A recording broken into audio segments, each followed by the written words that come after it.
NBA fans, welcome back. I am making an Eastern Conference play-in prediction right here, and it's going to be a quick video that I'm going to put out today alongside the Western Conference playoff prediction. And the first game that I'm going to talk about is the Nets versus Cavs. Nets win. Easy. I just think the Nets are way too good. They're going to get the 7th seed. They're going to play the Boston Celtics in the first round. I think Kyrie Irving and Kevin Durant are the scariest duo in the NBA.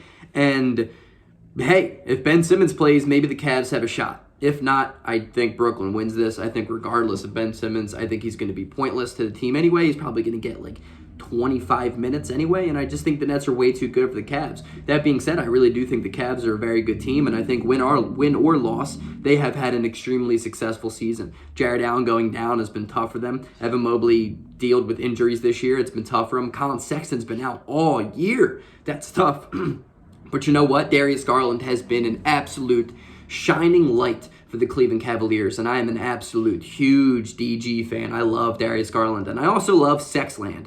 I think that's hilarious, and I'm here for Colin Sexton, Darius Garland duo because that's the greatest nickname of all time. I don't care what you say. But I think Brooklyn wins this, and I think Brooklyn wins by 10 to 15 points. I just think they're too good of a team. I think they're too deep. They have too much shooting, and they have Kevin Durant and Kyrie Irving. It's a simple, easy win. And that being said, they're also home, and Kyrie Irving can play now. Yeah, that's a win. All right, game 2, the Charlotte Hornets versus the Atlanta Hawks.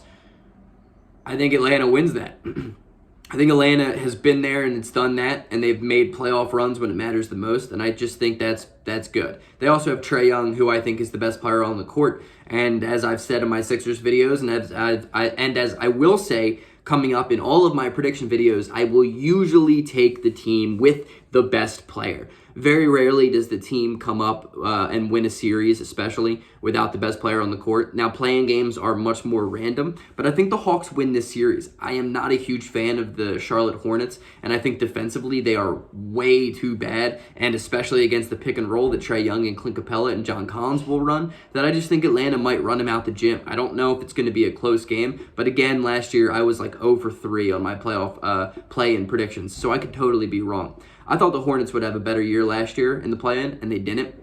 But maybe this year's the year for Charlotte to actually get this win. But I'm going to say that Atlanta is going to win this game, which means the Cleveland Cavaliers play the Atlanta Hawks. Now, this is going to be a close game. I think this is going to be a tough game, but I think Cleveland prevails. Defensively, I think they're way too good, and I think offensively they're going to be better than I kind of expect them to be. I think Darius Garland is not better than Trae Young, but it's not as huge of a margin as I think most people think. And I don't think Trae Young has the supporting cast good enough to beat a tight, strong-minded Cleveland Cavaliers team. I think interior defense is way too good. And especially that being said, Charlotte has absolutely no interior whatsoever. Montrezl Harrell's not good enough. The Plumlee dudes, I don't even know which dude they have, but he's not good enough, especially from free throws, now that he's trying to shoot left-handed because he shot like 30-something% on the season. Have you seen Mason Plumlee's free throws? I mean, they look like a CYO kid that just is goofing around, and they're up by 40, and he decides to shoot left-handed. It's so ugly to watch. So bad. So bad. I think the Hornets have been kind of disappointing this year. I had them being a little bit better than they turned out to be, and I just don't think they're there yet now. I don't think they're good enough to beat a pretty tight, well-oiled machine of the Cleveland Cavaliers.